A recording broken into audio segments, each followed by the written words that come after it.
Hey everybody, Ryan here with House and Home Mortgage Co. So another Bank of Canada rate update this morning.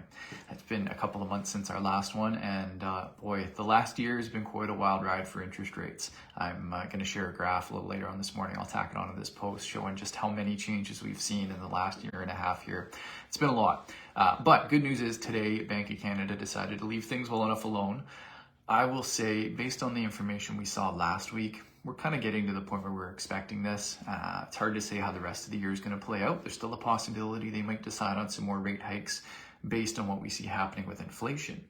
But where we're at right now, the overnight rate is sitting at 5%. That's the highest it's been in 22 years. So definitely, some of the highest rates we've seen in a couple of decades. But the reason that the Bank of Canada has finally decided it's time to hold off and leave rates alone for a little bit is largely based on last week's GDP numbers. GDP was negative 0.2% when the report came in last week, which means the economy is contracting. The economy is getting smaller as opposed to growing, which is generally what they expect to see and what they want to see. Now, what that means is if it stays that way, and there's pretty high likelihood that the third quarter GDP numbers are going to come in low as well, is if that GDP number stays negative for more than 1.25, if it's two back to back, technically that means a recession. Now, how hard of a recession, how serious this is going to be, we don't know just yet, and it's not a sure thing that we're going to get there. But what that means for mortgage holders or people with variable rates specifically is that if we're right and if the economy continues to contract, a recession means there's a higher likelihood, much higher likelihood, that rates are going to start coming down sooner than we're expecting. So all that to say, between unemployment numbers continuing to rise, we've got another report coming up this week that's going to show us some more about where the unemployment numbers stand. If unemployment keeps creeping up and GDP keeps staying down, or worse yet, continues to be negative, that's a combination that says we're definitely at the peak for interest rates and very likely they'll turn a corner sooner than we're expecting. The wild card, though, is still inflation.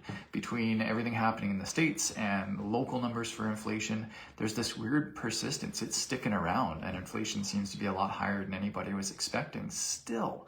I think a lot of this has to do with perception, and the Bank of Canada has put out a lot of information to back this up. People's perception of inflation, how they think it's going, and whether or not we think it's going to stick around, influences how long it hangs on. So the more that we think inflation is going to continue to be high, the more likely it is going to stay high. But a lot of reports, we're seeing some surveys from the last couple of weeks that are sort of indicating people are changing their perceptions. And what that's going to do is hopefully put some pressure on inflation, drive the price of goods back down, or at least slow the growth a little bit.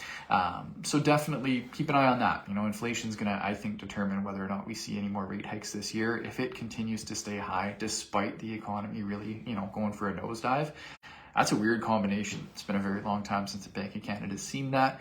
And the reality is that could mean rates stay high for a little bit longer. I'm still hanging on. Likelihood is we're going to come into a recession. It might be worse than anybody was anticipating, and it might be coming on quicker than we were expecting. If that's the case, well, those variable rates might start to pay off. And typically we're going to see fixed rates fall, as this becomes more and more realistic.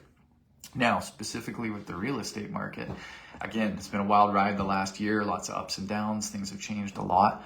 I think we're coming into a slower fall. The rate hold today, yeah, that might help a little bit. It's going to take the edge off and maybe make some buyers slightly less nervous, but people are a lot less excited about real estate than they were a year or two ago.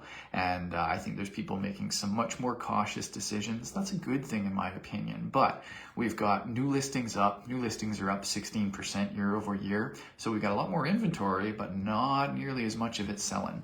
So that, again, unusual combination. We haven't seen that for quite a long time. I think that's going to put some pressure on the market and mean that we could very well be in for a slow fall in real estate.